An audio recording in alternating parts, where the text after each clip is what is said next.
बिस्मिल्लाहिर्रहमानिर्रहीम। अस्सलाम वालेकुम नाज़रीन, लाइव डॉक्टर शाहिद मसूद के साथ मैं हूं नाला अली। नाज़रीन, आज कराची चैम्बर ऑफ कॉमर्स के तकरीब से वज़ीर आज़म शहबाज शरीफ साहब ने खिताब किया, जबकि पार्लियामेंट की मुश्तरका इजलास में इलेक्शन एक्ट तरमीमी बिल 2023 कसरत राय से मंजूर कर दिया गया।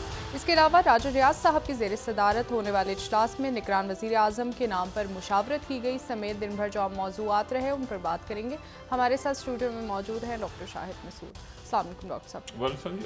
डॉक्टर साहब, पार्लियामेंट की मुश्तरका इजलास में इलेक्शन एक्ट तरमीमी बिल 2023 जो है वो कसरत राय से मंजूर कर लिया गया। अब निगरान वज़ीर आज़म कौन होगा और क्या तमाम स्टेक होल्डर्स इसके बाद एक नाम पर मुत्तफिक हो सकेंगे? देखिए, पहले तो ये जो तरमीम का बिल आया है इस पे रज़ा रब्बानी साहब ने और सेनेट में जो PTI के अरकान हैं उन्होंने इस पे एतराज़ किया, लेकिन कसरत राय से ये मंजूर इसलिए हुआ क्योंकि तहरीक इंसाफ असेंबली में नहीं है। तहरीक इंसाफ अगर असेंबली में होती तो वो अपनी इसके ऊपर कोई राय देती। बाकी पीपल्स पार्टी ने भी सिर्फ रज़ा रब्बानी साहब ने एतराज़ किया, बाकी पाकिस्तान पीपल्स पार्टी भी साथ थी। और इसमें जो अब इसके ऊपर जाहिर है कि मुख्तलिफ आरा सामने आ रही हैं कि भाई ये इख्तियारात जो हैं वो ज़्यादा अब आ गए हैं। जो निगरान हुकूमत होगी उसके पास इख्तियारात ज़्यादा होंगे। कानून ये मंजूर हो गया, वो बहुत से एग्रीमेंट्स कर सकेंगे, बहुत से फ़ैसले कर सकेंगे और पहले से जो जारी मंसूबे हैं उन पे इदारों से बात करेंगे और इख्तियारात भी इस्तेमाल कर सकेंगे।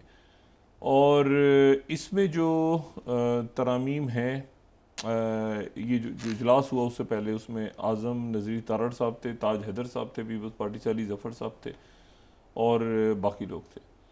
तो ये जो है ये गैर मामूली इख्तियारात हैं होंगे निगरान हुकूमत के पास और उसकी वजह ये बयान हो रही है कि इसमें जो है ये ताकि कंटिन्यूटी बरकरार रहे, मईशत के हवाले से फैसले करें। देखते हैं अब ये जो शहबाज शरीफ साहब हैं, शहबाज शरीफ साहब इस वक्त बहुत ज़्यादा फ़ाल नज़र आ रहे हैं। यानी वो एक दिन में कोई 2 या 3 तकारीब में वो शरीक भी हो रहे हैं, काबीना का इजलास भी, मुख्तलिफ तरक्याती मनसूब। और उसकी वजह यह है कि कल आज वो कराची में थे, कल गवादर में होंगे और वो तेज़ी के साथ जो है वो अब एक बात बड़ी बात है, वो ये कह रहे हैं कि हमारी हुकूमत जो है वो अगले माह नहीं होगी। तो यहाँ पर अब मैंने जो बात की मुख्तलिफ शख्सियात से मुस्लिम लीग की, मैंने कहा जी अगर इसहाक डार साहब हैं तो आप ही की हुकूमत होगी। तो अभी इसके ऊपर मुशावरत हो रही है कि इसहाक डार साहब होंगे या कोई और शख्सियत होगी या इसहाक डार साहब काबीना का हिस्सा होंगे या वो, तो मतलब या फाइनल इसहाक डार साहब ही हैं।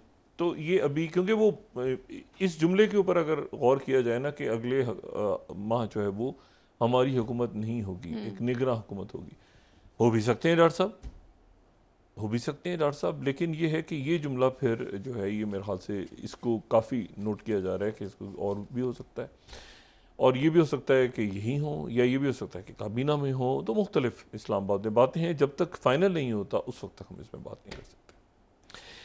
और दूसरी बात जो है वो ये है कि साबिक़ वज़ीर आज़म और चेयरमैन तहरीक इंसाफ, उनको इतने ज़्यादा मुकदमे हैं, ये तोशा खाना के हवाले से भी उनको जो आज दिया गया है सवालनामा, वो सवालनामा जो है उसमें कोई मेरा ख्याल है कि 300 के करीब उसमें सवालात हैं, 200-250-300 सवालात। और उसमें जो है वो उसके ऊपर भी, साइफर के ऊपर भी, बाकी जो केसेस हैं 9 मई के हवाले से उस पर भी। तो ये बहुत अच्छा होता, ये बात, ये नुक्ता नज़र जो है ये पहले दिन से है। अब फिर मसला वही आ जाता है कि जिन लोगों ने मशवरे दिए वो मशवरे वो लोग ही नहीं हैं अब, तो वो किधर हैं, कहाँ गए, क्या हुआ, वो कुछ सर पैर नहीं पता। तो वो अब बहुत सी बातें ऐसी हैं जो मेरा ख्याल है कि उनको ख़ुद भी अंदाज़ा हो रहा है कि वो अगर होते इसमें इस पूरे अमल में तो 2 असम्बलियाँ, फैसला कानून साजी, फैसला साजी, वो सियासी अमल में रहते हैं। लेकिन वो बदकिस्मती से कुछ ऐसी सूरत हाल बनी, अब वो कैसे उनकी कानूनी टीम निकलती है इससे, और ये तो बिल्कुल यानी इस तरह से है कि उनकी नाअहलियत हो जाए अगले इलेक्शन से पहले, ये बुनियादी तौर पे हुकूमत का हदफ है। तो ये अब कामयाब इसमें होते हैं नहीं होते, ये तो आने वाले दिन बताएंगे। उनकी कानूनी टीम भरपूर लड़ रही है, वो भी लड़ रहे हैं, लेकिन ये है कि मुकदमा जो हैं वो बहुत ज़्यादा हैं और बड़े सख्त सवालात में भी देख रहा था। तो ये तोशा खाने के हवाले से भी जो सवालात आए हैं बड़े सख्त हैं, और नैब ने फिर ये कहा कि जी हमने इसको जब बंद किया था तो उसमें वो शिक रखी थी कि इसको दोबारा हम खोल सकते हैं बोर्ड के अंदर।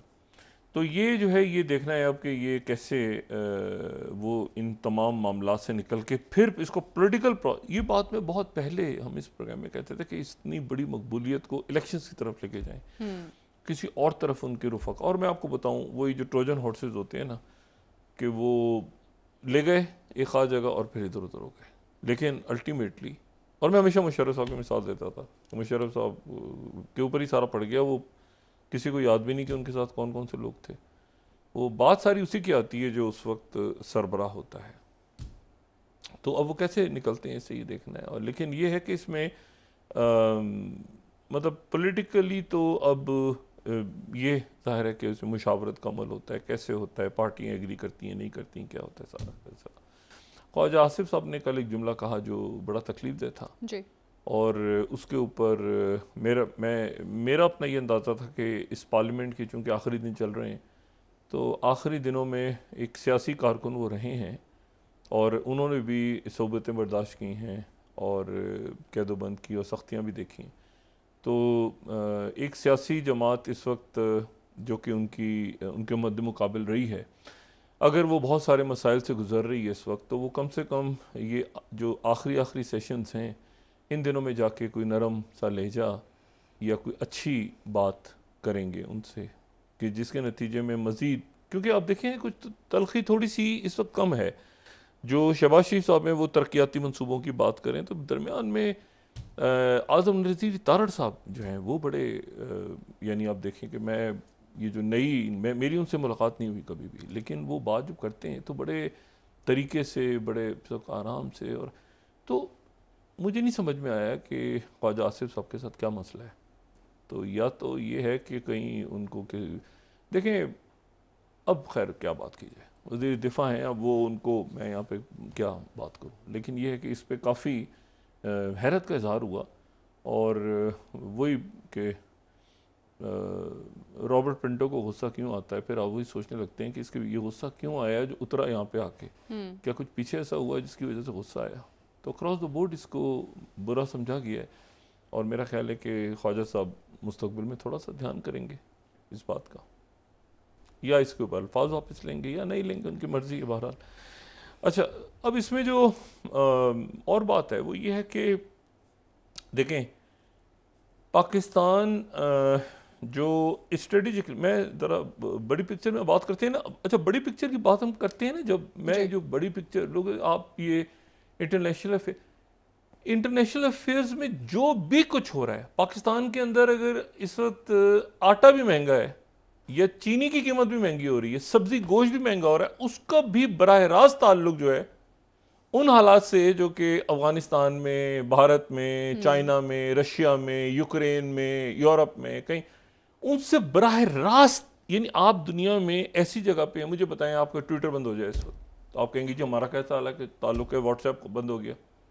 भाई व्हाट्सएप ये पाकिस्तान में तो नहीं है कंपनी, लेकिन व्हाट्सएप आप एक जगह दुनिया में बंद करें तो आप देखें कि पूरी दुनिया के अंदर, पूरी दुनिया को समझ ही नहीं आएगा कि हम बात क्या करें। इतनी ज़्यादा आपस में लोग कनेक्टिविटी है आपकी कि एक जगह से, एक जगह के वाक़यात दूसरी जगह पे असरअंदाज होते हैं और फर्क।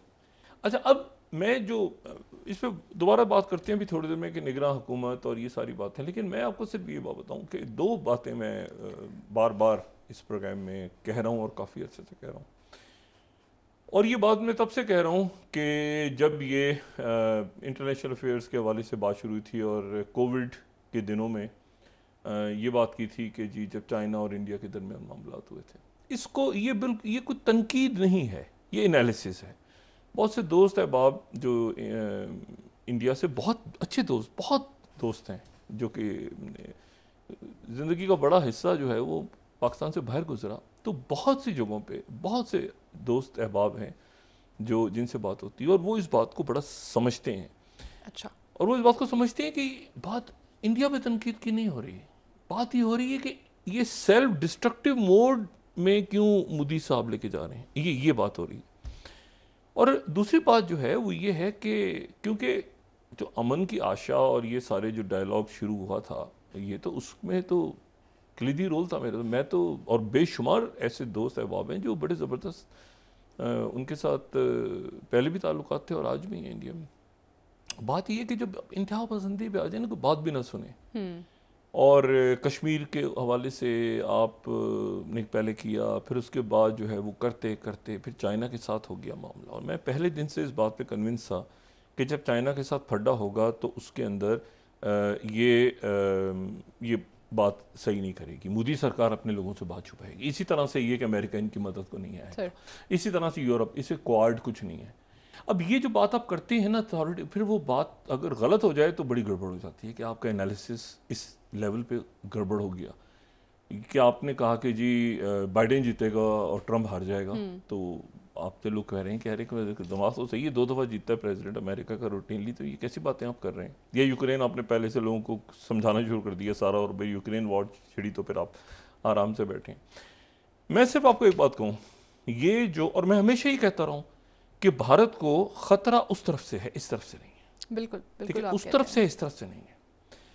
और साथ ही मैं इस बात की हमेशा इस बात को खुशाइन भी कहता रहा हूं कि हमारा उनके साथ यहाँ पे एक सीज फायर है इस वक्त, और ये सीज फायर ना हुआ होता तो इनके गले पड़ जाता ये चाइना। यहाँ से फौज मूव हुई है ना, और ये टू फ्रंट करना इन्होंने बंद किया है, क्योंकि अगर टू फ्रंट किसी वक्त खुल गया तो अजाब हो जाएगा कि वहाँ से फौज मंगवानी पड़ेगी।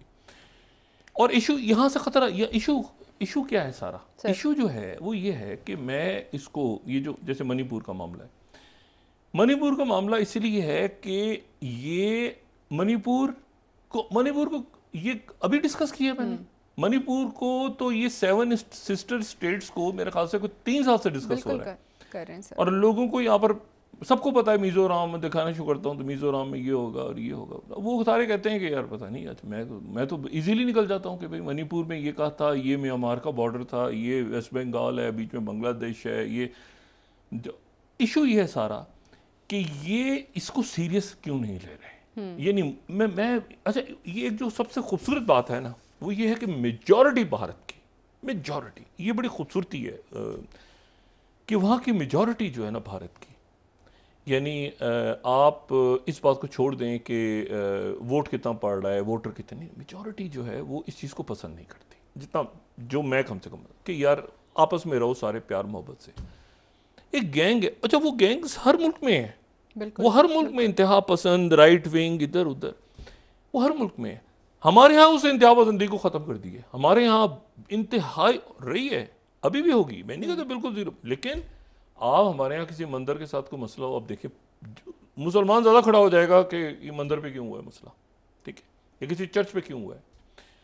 अब वहाँ पर ये मणिपुर का जो हंगामा, उसके ऊपर जनाब मोदी साहब चुप हैं, बात ही नहीं कर रहे। वो उन्होंने वो इंडिया या INDI ये जो इत्तेहाद बना है उसको उन्होंने कहा तो ईस्ट इंडिया कंपनी है, ये तो इंडियन मुजाहिद, इंडिया का लफ्ज़ जो कल भी बात की थी, आज उनके खिलाफ तहरीक अदम एतमाद पेश हो गई लोकसभा में। अच्छा, तहरीक अदम एतमाद जो है वो उसकी अहमियत है भी और नहीं भी है, ठीक है। अहमियत उसकी नहीं इसी लिहाज से है कि उससे मोदी सरकार गिरेगी नहीं, इनके पास मेजॉरिटी है। जो NDA है उनके पास जो है वो 300 मतलब सिर्फ इनके पास ही, यानी 273 चाहिए वजीर आजम बनने के लिए, तो सिर्फ BJP के पास ही 331 हैं। अच्छा, ठीक है, BJP के पास 303 है और टोटल जो अलायंस है इनका 331 है, यानी अगर अलायंस की पार्टियां अलग हो जाएं तो भी 303 है, 272 चाहिए, तो हुकूमत को खतरा नहीं। हाँ। जबकि जो INDI ये इनकी ऑपोजिशन है उसके पास 144 है, 144। अच्छा, तो और अगर आज़ाद अरकान जो हैं वो मुख्तलिफ छोटी पार्टियों के, बाकी वो 70 हैं, तो ये तो तहरीक अदम एतमाद तो जो है वो नाकाम हो जाएगी। और भारत में कोई 28 तहरीक पेश हुई हैं आज तक अदम एतमाद की, और तमाम की तमाम नाकाम हुई हैं सवाए एक के। अच्छा, इसका फ़ायदा पहले मैं बताऊं कि इसका फ़ायदा क्या होगा, यानी फ़ायदा क्या है, नुकसान क्या है। नुकसान, हाँ, मतलब मैं आपको बताऊं ना कि कभी तहरीक अदम एतमाद के नतीजे में कोई हुकूमत नहीं की सवाए मोरारजी देसाई की। अच्छा, मोरारजी देसाई जो हैं बड़े उनके इंडिया के एक ज़बरदस्त पॉलिटिशियन, गांधी जी के दोस्त, ठीक है, और ये गांधी जी के दोस्त थे। इन्होंने आज़ादी की तहरीक में हिस्सा लिया गांधी जी के साथ। फिर ये जो नेहरू, उनके प्राइम मिनिस्टर जवाहरलाल नेहरू, उनकी कैबिनेट में ही आ गए। फिर उसके बाद ये हुआ कि ये चूँकि सीनियर बहुत थे, तो इसलिए इनको ये हुआ कि जब नेहरू, जवाहरलाल नेहरू की डेथ हुई, तो इनका ख्याल ये था कि मैं आगे, मुझे कांग्रेस जो है वो उनकी जगह वज़ीर आज़म बनाएगी। ये वज़ीर ख़जाना थे, लेकिन ये हुआ कि इनको नहीं बनाया गया, बल्कि इनकी जगह लाल बहादुर शास्त्री जो है वो वज़ीर आज़म बन गए। लाल बहादुर शास्त्री का इंतकाल जो है वो 18 महीने बाद, वो जो जब गए थे ताशकंद में और वहाँ पे सारा, तो वहाँ पर उनका इंतकाल हो गया। तो उसके बाद ये हुआ कि ये लाल बहादुर शास्त्री की काबीना का हिस्सा नहीं बने थे। अब जब लाल बहादुर शास्त्री की डेथ हो गई, तो इनका हुआ कि मैं अब तो बनूंगा। लेकिन फिर ये हुआ कि नेहरू की साहबजादी आगे आ गई, जिनका नाम था इंदिरा गांधी। वो आगे आ गई, तो उन्होंने इनको डिप्टी प्राइम मिनिस्टर और वज़ीर ख़जाना बना दिया। लेकिन थोड़े दिनों के बाद उन्होंने डिप्टी प्राइम मिनिस्टरशिप वापस ले ली, जिसके ऊपर इन्होंने फिर वजारत ख़जाना भी छोड़ दी, और कांग्रेस दो हिस्सों में टूट गई।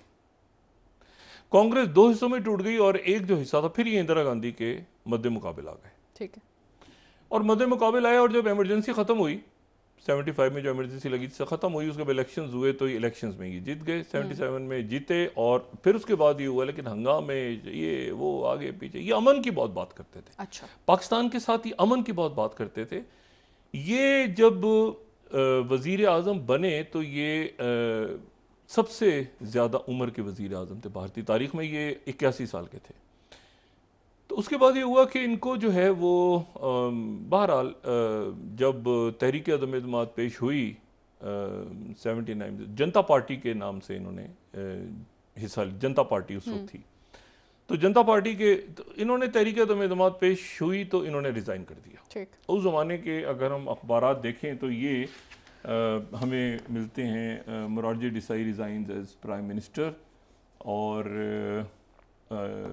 ये जो हैं ये जब बने थे, तो उस वक्त का भी इंडियन एक्सप्रेस हमारे सामने है, मोरारजी देसाई प्राइम मिनिस्टर। अच्छा, और ये उस ज़माने के, ये Desai warning to Mrs Gandhi, ये उनके बिल्कुल सामने खड़े हो गए थे, हालांकि कांग्रेस के ही थे। तो बहरहाल उसके बाद ये हुआ, तो कभी भी कोई ऐसा नहीं है कि कोई कामयाब हुई हो आज तक कोई कामयाब नहीं हुई तहरीक अदम एतमाद। जी, तहरीक अदम एतमाद कोई कामयाब नहीं हुई, और ये भी कामयाब नहीं होगी, ये भी कामयाब नहीं होगी। और उसके बाद जो है वो ये है कि इसके कॉन्सिक्वेंसेस क्या नहीं, इसके कॉन्सिक्वेंसेस ये होंगे कि लंबी बहस होगी। ये जब मोरारजी देसाई ने भी रिज़ाइन किया था, तो कोई 9-10 घंटे बहस हुई थी, खूब पार्लियामेंट के अंदर बहस हुई। तो मकसद इनका ये है कि जब इसी तरह से ये मोदी, प्राइम मिनिस्टर मोदी के खिलाफ ये दूसरी आ रही है अदम एतमाद, इससे पहले भी आई थी, लेकिन बहुत लंबी बहस हुई थी। वो चाह रहे हैं कि मणिपुर पे बहस हो, वो जानते हैं, हाँ, वो उनको पता है, ऑपोजिशन को पता है कि वो कोई है ही नहीं ना, कोई मुकाबला। 144 इधर हैं वोट, तो 331 उधर हैं, 331 उधर हैं, तो 100 ना, तहरीक नाकाम होगी, लेकिन बहस होगी इस पे। ठीक है, और 10 दिनों के अंदर अंदर 50 अरकान ने जमा करानी होती है, तो वो बहस होगी, और बहस के नतीजे में जो है वो ये बात आगे बढ़ेगी, और वो चाहते हैं कि मणिपुर पे बहस हो। अच्छा, मणिपुर पे जो बहस है, ये मणिपुर पे बहस अब ज़रूरी हो गई है। उसकी वजह यह है कि मणिपुर का फड्डा पहुंच गया मिज़ोरम। मिज़ोरम से लोग निकल के, अच्छा, कुकीज़ और जो मेतीज़ हैं, जो कुकीज़ की वजह से, तो आपको पता है ना, पूरी दुनिया में क्रिश्चियंस हैं, मुसलमानों के साथ तो कुछ भी होता रहता है, तो किसी को नहीं जागती मगरबी दुनिया, लेकिन कभी जाग भी जाती है। लेकिन ये इस वक्त जो है वो चूँकि क्रिश्चियंस हैं, तो इसलिए चर्च वर्च सारे एक्टिव हुए हैं। और उसके साथ ही जो मैंने पहले भी कहा था कि 15 अगस्त को वो जहाँ पर सिख मुजाहरे कर रहे हैं तो मणिपुर वाले भी जमा हो जाएंगे, तो ये एक मसला होगा। ये मैं समझने से कासिर हूँ कि ये इसको ठंडा क्यों नहीं कर रहे हैं, ये इसको बढ़ा क्यों रहे हैं। जैसे मैंने नेतन्याहू की बात की थी ना, कि नेतन्याहू इसलिए कि मेरे ऊपर केसेस ना बन जाएं तो मैं फंस ना जाऊँ, वो जो केसेस थे तो जो उसने पूरी सुप्रीम कोर्ट की ऐसी तैसी फेरी हुई। यहाँ मुझे नहीं पता कि क्या जहन में क्या है, ठीक है, लेकिन मैं आपको सिर्फ ये बताऊं कि ये सिचुएशन अगर हाथ से निकल गई ना, जो मुझे नहीं पता कितनी काबू में है, रियासत का कितना कंट्रोल है, वो वहाँ का मीडिया खुद ही देख लें आप, या दुनिया का मीडिया देख लें। मैं आपको सिर्फ ये बताऊं कि जैसे ये जो है ये इंडिया टुडे आज कह रहा है कि त्रिपुरा, जो सेकंड स्लाइड, कि मीज़ोज जो हैं वो खड़े हो गए कुकीज़ के साथ, और वो मणिपुर की गवर्नमेंट, और ये त्रिपुरा तक पहुंच गया मामला। अच्छा, उसके बाद जो है वो ये मिज़ोरम के चीफ मिनिस्टर भी शामिल हो गए हैं। ये 5वीं स्लाइड अगर देखें तो वो भी मणिपुर के वायलेंस में शामिल हो गए हैं। मिज़ोरम से नीतीश को कहा है कि आप निकल के आसाम चले जाओ। आसाम के अंदर जो है वो ये अलर्ट कर रहे हैं कि ये जो है ये इंडिया टुडे दोबारा जो 6वीं स्लाइड है, टेंशन प्रिवेल्स इन मोरा, ये मणिपुर, ठीक है, और घरों को जलाया जा रहा है। अच्छा, अब ये बात जो है ये पहुंच गई है तीसरी रियासत तक, ठीक है, मेघालय, ये वहाँ पे प्रोटेस्ट हो रही है मणिपुर में। अच्छा, उसके बाद जो है वो मिज़ोरम के चीफ मिनिस्टर कह रहे हैं कि ये मिज़ो नेशनल फ्री, ये सिविल वॉर टाइप है। लेकिन असल जो बात है वो टाइम्स नाउ की खबर, ये देखें, ये वो बात है जो मैं आज से कोई 3-4 महीने या 2 साल या 3 साल, ये टाइम्स नाउ की 9th slide, as Manipur unrest reaches Mizoram, Assam, India's 7 sisters under threat in north. ये वो लफ्ज़ आया है जो लफ्ज़ मेरा ख्याल है कि मैं इस प्रोग्राम में कम से कम कोई 50 दफ़ा वो नक्शा भी दिखा चुका हूँ कि 7 सिस्टर स्टेट्स कौन सी हैं जी। और मैं ये भी बता चुका हूँ कि वो 7 सिस्टर स्टेट्स जो हैं वो 7 बहनें कौन सी हैं, उनका क्या स्ट्रेटेजिक, उनको अगर आप नज़रअंदाज करेंगे। अब कश्मीर, ये कभी ये जैसे आप केरला पे निकल गए, वो केरला स्टोरियाँ और कहानियाँ छपनी हैं उनकी। स्टालिन है वो भी इसमें, जो उनके चीफ मिनिस्टर हैं वो भी इसमें शामिल हैं, जो अपोजिशन का लाइन से, कभी वेस्ट बंगाल में ममता बनर्जी, कभी इधर कभी उधर। अब ये सारा जो है ये एक रंग ना, क्योंकि ये कबायली झगड़ा नहीं रहा। अब ये इसको अच्छा किया भी खुद इन्होंने। अगर इसको ये कहते हैं ना कि मणिपुर में 2 कबाइल लड़ गए हैं, ये कहते हैं कि जी 2 कबीलों की लड़ाई हो गई है, तो लोग कहते हैं 2 कबीले लड़ गए हैं भाई।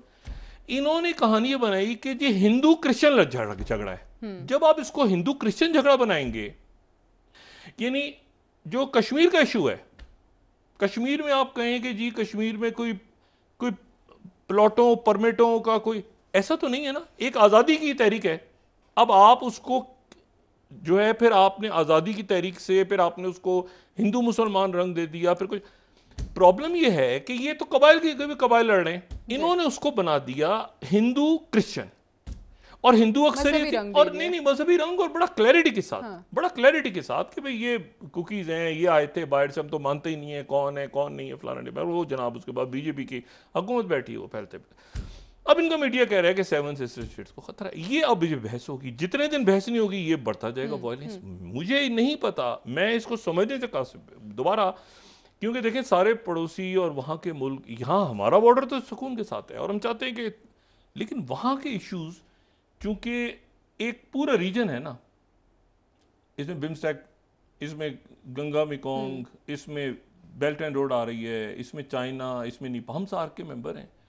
ये सारे हमारे मतलब पाकिस्तान, भूटान, नेपाल को आप निगलेक्ट करके मतलब पूरा रीजन है ना। हम तो देखें, बात सुने, आज अरब न्यूज़ का देखें, वो जो चल रहा है अरब न्यूज़ का जो आज छपा हुआ है अरब न्यूज़ में, तो अरब न्यूज़ के अंदर ये पाकिस्तान में एम्बेसडर रहे हैं और बड़े ज़बरदस्त, बहुत ज़बरदस्त शख्सियत हैं, ठीक है, अली अवाब असेरी, और बड़े अरसे रहे हैं पाकिस्तान, वो बड़े PhD किया हुआ इन्होंने बैरूत से। अच्छा, हाँ, वो पाकिस्तान में बड़ा अरसा रहे हैं। अब ये कह रहे हैं Pakistan GCC partnership has new momentum, ये इनका मजमून अरब न्यूज़ में छपा है। और फिर उसके बाद ये कह रहे हैं कि पाकिस्तान ने डिफेंस, कल्चर, सऊदी अरेबिया के साथ और गल्फ नेशन के साथ जीसीसी की बात हो रही है, ठीक है। फिर उसके बाद जीसीसी का बड़ा अहम रोल है पाकिस्तान की इकोनॉमी के अंदर। फिर उन्होंने कहा कि जी ये सऊदी जो विजन जो 2030 आ रहा है और बड़ा ज़बरदस्त होगा ये सारा, हम लोग बड़े इस वक्त एक्टिव है पाकिस्तान सिविलियन साइड पे भी और मिलिट्री साइड पे भी। तो इन्होंने दोनों की बात की है कि सिविलियन, हाँ। और मैंने आपसे देखें ये कुछ मुल्क ऐसे हैं आपके आर्मी की में तब्दीली आ जाए, यानी उसके लीडर्स में आपकी तब्दीली आ जाए सिविलियन सेटअप।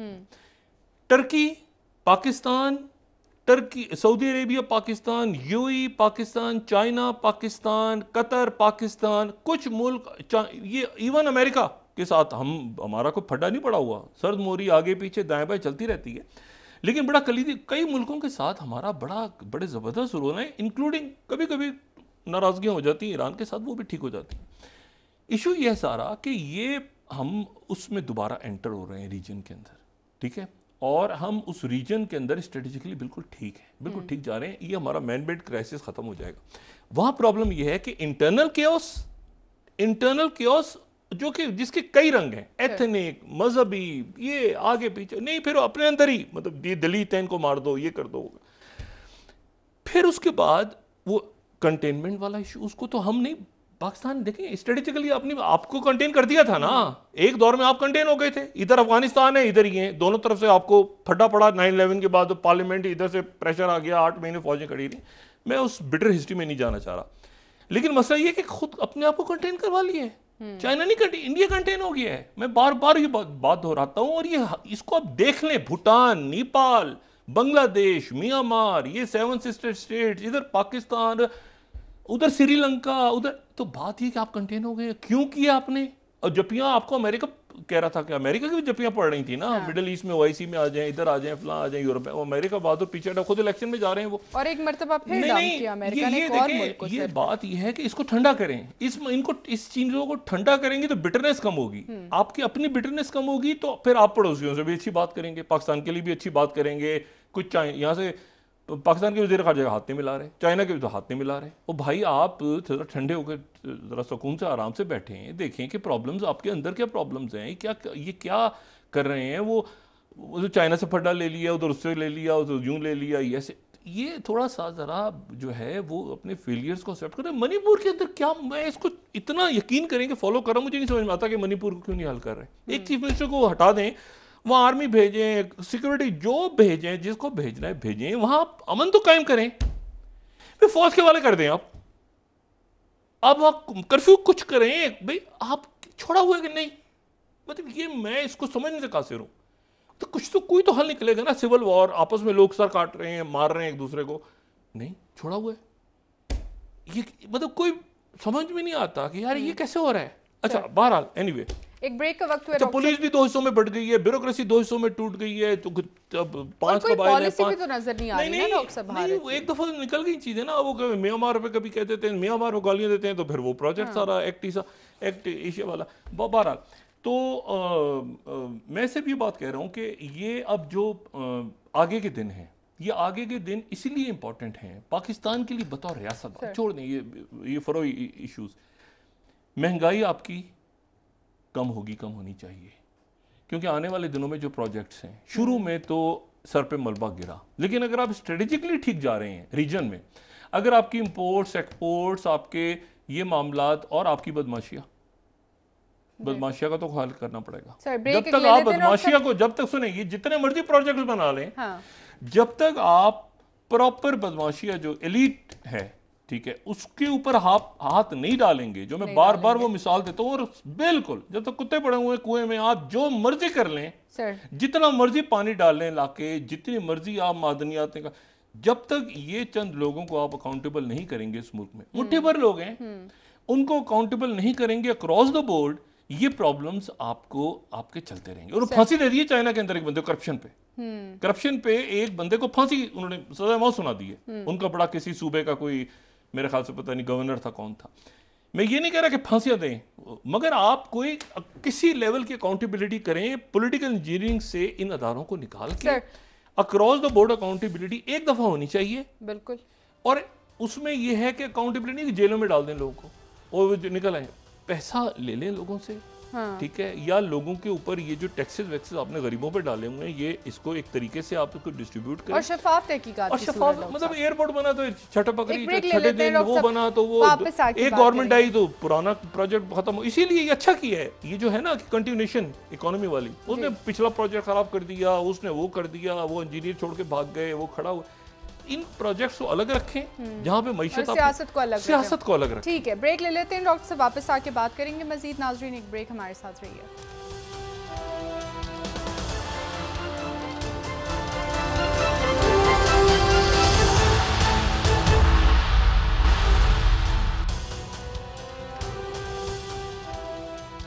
वेलकम बैक नाजरीन। जी डॉक्टर साहब, आज साबिक़ वज़ीर आज़म ने दौरान गुफ्तगू कहा है कि वो जस्टिस फ़ाइज़ ईसा साहब को नहीं जानते।